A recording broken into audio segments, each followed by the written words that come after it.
Sveiciens!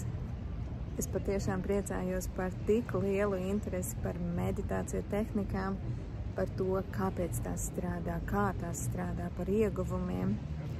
Un patiesībā mēs dzīvojam brīnumainā laikā, kad zinātne attīstās tik strauji, un tā jau šobrīd mums ir iedevusi nenovērtējamas zināšanas. Tās ir zināšanas par zemapziņas programmām un kā tās ietekmē mūsu dzīves realitāti. Tās ir zināšanas par mūsu domām un to ietekmi uz mūsu izvēlēm un rīcību. Tās ir zināšanas par frekvencēm, par vibrāciju un kāpēc tas ir svarīgi.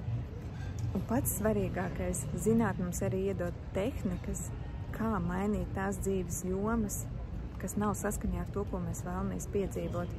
Un tas var būt jebkas, tas var būt pašvērtējums, tās var būt attiecības, varbūt naudas joma vai cits, kas tev ir svarīgs.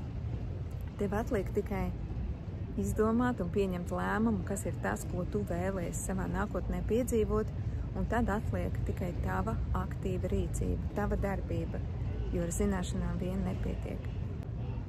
Un meditācijas ir radītas kā jaudīgs atbalsts tev, lai tu varētu īstenot tās izmaiņas, ko tu vēlies piedzīvot.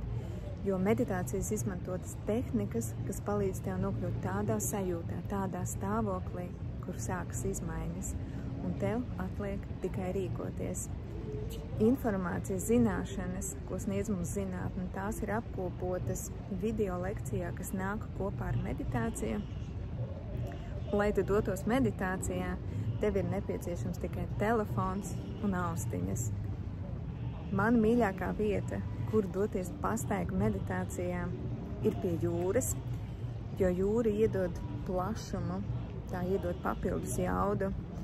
Un arī šobrīd es esmu pie jūras, šobrīd es esmu pie vidusjūras, un man ir līdz telefons, man ir līdz austiņas, un es došos savā vakara pastaigu meditācijā. Lai tev forša diena!